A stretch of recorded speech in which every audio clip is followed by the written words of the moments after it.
అమెరికాలో జరిగిన సమిట్ మీరు మీడియాలో చూసుంటారు. ఆనరబుల్ కోర్ట్స్ ఆ పాజిటివ్ సమిట్ని చూసి బాగా రెస్పాండ్ అయ్యారు. కోట్ల మంది 200 దేశాల్లో ఆశ్చర్యపోయారు. ప్రొడ్యూసర్సు, డైరెక్టర్సు, యాక్టర్సు, సిఇఓసు, రాణిలు, క్వీన్స్ అంటారు.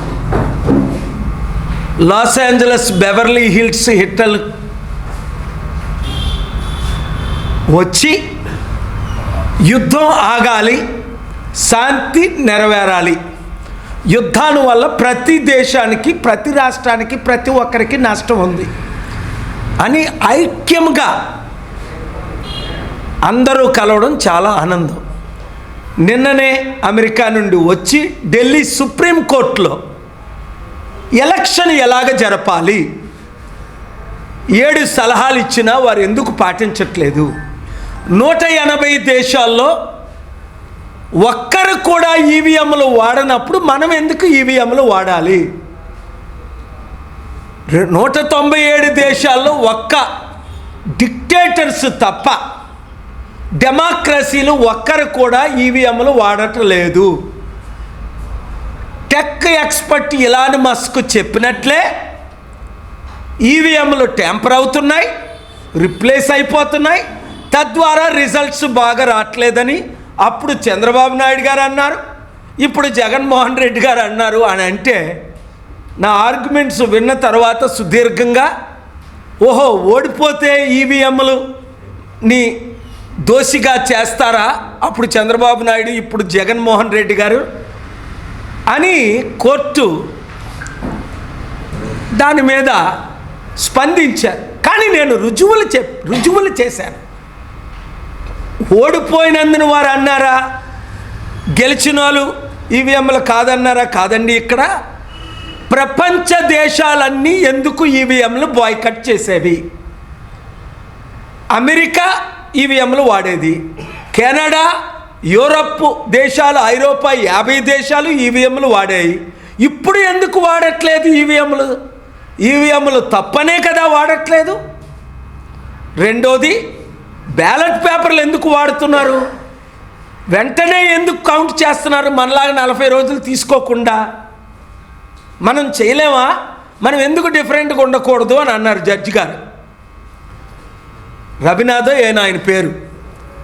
నేనేమన్నా డిఫరెన్స్ ఎందులో ఉండాలి? మంచిలో ఉండాలా? రష్యన్ ప్రెసిడెంట్ పుటిన్, ఇవి డిక్టేటర్ సిరియన్ ప్రెసిడెంట్ ఎలక్షన్లు పేరుకే జరుగుతాయి అక్కడ. మనము కూడా రష్యా లాగా, సిరియా లాగా, సుడాన్ లాగా, లిబియా లాగా, ఇరాన్ లాగా తయారైపోయామని ప్రపంచం అనుకుంటుంది. అందరూ బ్యాలెట్ పేపర్లు వాడితే మనం ఎందుకు ఈవీఎంలు వాడుతున్నాం? అది బీజేపీ నాయకులకు కూడా చెడ్డ పేరని నేను బీజేపీ నాయకులకు కూడా కలిశాను. అందరం కలిసి బ్యాలెట్ పేపర్తోనే ఎలక్షన్ పెడదాం. రేపు తెలంగాణ హైకోర్టులో 10 మంది ఎమ్మెల్యేలు బీఆర్ఎస్ పార్టీలో గెలిచి కాంగ్రెస్లో చేరిన వాళ్ళని అనర్హత వేటు వేయాలి. 1998లో 28వ చీఫ్ జస్టిస్ మాయావతి 12 ఎమ్మెల్యేలు బయటకు వచ్చినప్పుడు అనర్హత వేటు వేసి ఏ విధంగా పనిష్మెంట్ ఇచ్చారో అలాగా మన తెలుగు రాష్ట్రాల్లో, మన దేశంలో ఇప్పుడు ఎందుకు చేయట్లేదు? 10th షెడ్యూల్ ప్రకారం వాళ్ళు అనర్హులే కదా. ఒక పార్టీ నుంచి పోటీ చేసి ఇంకో పార్టీలో చేరడం అన్నది చట్టవిరుద్ధమే కదా. అలాగే 9,000 కోట్లు దోపిడీ 9,000 కోట్లు ఎలక్షన్ కమిషన్ సీజ్ చేసింది అన్నారు. Okay, gold cash. మరి సీజ్ చెయ్యిందంతా 9 లక్షల కోట్లు కదా. 1% సీజ్ చేస్తే అంటే 100 బిలియన్ కదా. ఎక్కడి నుంచి వస్తుంది ఈ డబ్బు? వాళ్ళు ఎందుకు 5-10 సంవత్సరాలు డిస్క్వాలిఫై చేయకూడదు? ఇలాగ 12 ప్రార్థనలు పెట్టి వాదనలు వినిపిస్తే డాక్టర్ పాల్ చాలా బాగుంది, మీరు చాలా బ్రిలియంటు, మంచి ఐడియాలు ఎలా వస్తాయి మీకు అని అన్నారు. కానీ మేమేమీ చేయలేమని చేతులు ఎత్తేసారు కోర్టులే. అదే వాదనలు ఈరోజు మన ఆంధ్రప్రదేశ్ హైకోర్టులో ప్రత్యేక హోదా వల్ల రాష్ట్రానికి లాభం ఏంటి, 6 కోట్లు బెనిఫిట్లు ఎలా పొందుతారు? ఇప్పుడే కోర్టు 17లో వాదనలు వినిపించి వచ్చారు.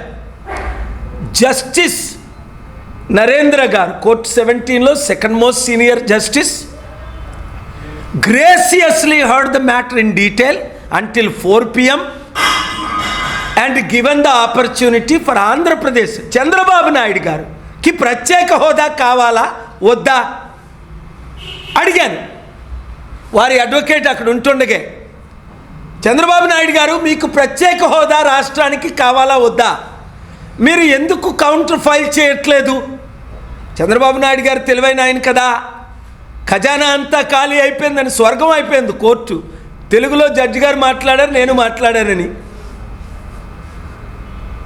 మరి ఖజానాలో డబ్బులు లేవన్నప్పుడు ప్రత్యేక హోదా ద్వారా కదా డబ్బులు వస్తాయి, ప్రత్యేక హోదా ద్వారా కదా కంపెనీలు వస్తాయి, ప్రత్యేక హోదా ద్వారా కదా లక్షల మంది కోట్ల మందికి ఉద్యోగాలు వస్తాయి. ప్రత్యేక హోదా అంటే అర్థం ఏంటి? కొత్తగా వచ్చిన కంపెనీలు గవర్నమెంట్కి ట్యాక్స్ పన్ను కట్టవసరం లేదని ఇప్పుడు 198 కంపెనీలు రావడానికి సిద్ధంగా ఉన్నారని పెడితే అది ప్రొడ్యూస్ చేయమన్నారు డిసెంబర్ 11వ తారీఖు. ఈ లోపుని బీజేపీ గవర్నమెంటు, పవన్ కళ్యాణ్, చంద్రబాబు నాయుడు ప్రత్యేక హోదా ఇస్తారా ఇవ్వరా, చంద్రబాబు నాయుడు గారికి ప్రత్యేక హోదా కావాలా వద్దా, దీని మీద హైలైట్స్ అడిగారు. అప్పుడు వరకు ప్రత్యేక హోదా కావాలని జగన్మోహన్ రెడ్డి ఫైట్ చేశాడు. ఎంపీలు గెలిచిన తర్వాత నోరు మూసుకొని ఆయన ఉన్నాడు. ప్రత్యేక హోదా కావాలని చంద్రబాబు నాయుడు గారు అన్నారు తెస్తామని, అప్పుడు కాంగ్రెస్ వాళ్ళు ఇస్తామన్నారు, బీజేపీ వాళ్ళు ఇస్తామన్నారు. అందరూ దొంగ మాటలే. ఆ చట్ట ప్రకారం ఇవ్వాలని కోర్టు అడిగారు, ఇవ్వాలి. పార్లమెంట్లో బిల్లు పెట్టారా లేదా, పార్లమెంట్లో ప్రామిస్ చేశారా లేదా? Your honour, there is a verbal contract, there is a written contract. Here it is not a political comments made outside the parliament. In the parliament itself, then Congress government and BJP government, one promised 5 years, one promised 10 years. And why they are backing off? Because they are breaking the constitution. నిన్న constitution day అయ్యింది, constitution మనం ఎందుకు నెరవేర్చట్లేదు? Elections ఎలాగ నడపాలి అన్నది అంబేద్కర్ గారు కాన్స్టిట్యూషన్లో ఉంది. 10th షెడ్యూల్ ఏంటి? కాన్స్టిట్యూషన్. ఆర్టికల్ 14, 19, 21 ఏంటి? కాన్స్టిట్యూషన్. ఆర్టికల్ 25, 26 రిలీజియస్, తిరుపతి దేవస్థానం, తిరుపతి పూజారులు ఎందుకు నడుపుకోకూడదు? చర్చిలు పాస్టర్లు నడిపినట్టు, ములానాలు మాస్కులు నడిపినట్లు, ఇవన్నీ కాన్స్టిట్యూషన్లో ఉన్నాయి. మనం పాటిస్తున్నామా అంటే క్వశ్చన్ మార్క్. నేనేమంటాను? పాటించట్లేదు. నా దగ్గర రుజువులు ఉన్నాయి. అయితే ఆనరబుల్ హైకోర్ట్ ఆఫ్ ఆంధ్రప్రదేశ్ ఈరోజు నెంబర్ 1 నా ఎలక్షన్ పిటిషన్లో 11 గంటలకి టైం ఇచ్చారు. ఆర్గ్యుమెంట్స్ విన్నాను. మరలా జనవరి 8కి డేట్ వేశారు. ఎందుకంటే నేను మళ్ళీ డిసెంబర్ 23 నుంచి జనవరి 3 వరకు విదేశాల్లో ఉంటాను కనుక అప్పుడు వరకు ఇక్కడే ఉంటున్నాను. ఎక్కడ ఇప్పుడు అమెరికా వెళ్ళాను, 1 వీక్లో వచ్చేసాను. రాత్రి పగలు తెలుగు రాష్ట్రాలు దేశంలోనే ఉంటున్నాను. రైతుల కొరకు ఫైట్ చేసాం, గెలిచాం. ఈరోజు మరలా స్టీల్ ప్లాంట్ సీక్రెట్గా అమ్మేద్దామని ఎంత కుట్ర చేశారు. నేను పార్టీ ఇన్ పర్సన్కి చెప్పకుండా నేను కోర్టు 2లో ఉన్నాను. కోర్టు 1లో సీజే ముందు ఆర్గ్యుమెంట్స్ జరిగాయి. అక్కడ లాయర్స్ వచ్చి సార్ మీ మ్యాటర్ వచ్చిందంటే, అరే నాకు ఇన్ఫర్మేషనే లేదే. ఎంత దొంగలు ఈ గజ దొంగలు. నేను వెంటనే వెళ్ళి ఆర్గ్యుమెంట్స్ని ఆపి అడిగాను, honourable CJ please spare me few minutes. Yes wait అన్నారు, టైం ఇచ్చారు. How can the government of India our steel plant sell our property? Operation success, patient dead, your honour, all arguments వింటున్నారు. ఎవరు? గవర్నమెంటు అమ్ముతానన్నది, steel plant అమ్ముతానన్నది. అమ్మడానికి వాడేవాడు, కొనడానికి వీడెవడు? రాష్ట్ర గవర్నమెంట్ చంద్రబాబు నాయుడు గారు ఎందుకు ఆపట్లేదు స్టీల్ ప్లాంట్ని అమ్మకుండా? ఏమి డీల్ అయింది వీళ్ళతోని, కొనుక్కున్నోళ్ళతోని, అమ్మినోళ్ళతోని? ఎన్ని వందలు, ఇది 8 లక్షల కోట్ల ఆస్తి కదా. మరలా దేవుని కృపలో ఈరోజు మరలా వాదనలు వినిపించి రైతుల తరపుని, ఎంప్లాయీస్ తరపుని, తెలుగు ప్రజల తరపుని ప్రత్యేక హోదా ఏ విధంగా మనకు డైరెక్షన్ వచ్చిందో ఇమ్మని, కౌంటర్ ఫైల్ చేయమని, అలాగే స్టీల్ ప్లాంట్ అమ్మకాన్ని కూడా ఈరోజు మరొకసారి మార్చి 12, ఏప్రిల్ 6, సెప్టెంబర్, జూలై, సెప్టెంబర్ 25, మరలా ఈరోజు నవంబర్ 27. సో మీడియా మిత్రులారా, 1 గంటకు వస్తానన్నా 4:30కు వచ్చినా మీరు వెయిట్ చేసినందుకు నా హృదయపూర్వక వందనాలు. ఎందుకంటే కొంతమంది వెళ్ళిపోయినా మీరు ఈ వీడియోని షేర్ చేయండి. రండి, రాష్ట్రాన్ని కాపాడుకుందాం, దేశాన్ని కాపాడుకుందాం, అభివృద్ధి చేసుకుందాం, ఆత్మహత్యలు చేసుకోకండి. మంచి రోజులు వచ్చాయి. నేను మీతో ఉన్నాను, మీరు నాతో ఉన్నారు. Thank you very much.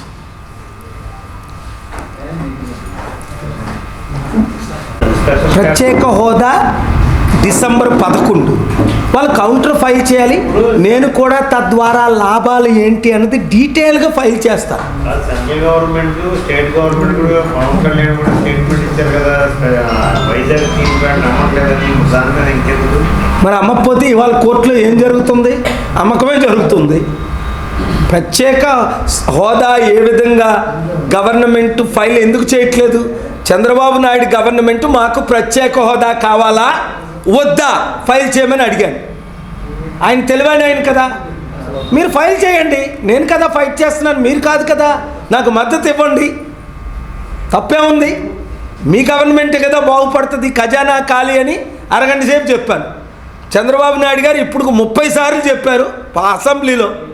Court స్వర్గం అయిపోయింది. పాపం ఆయన దగ్గర డబ్బులు లేవు, అకౌంట్లు ఖాళీ అయిపోయి.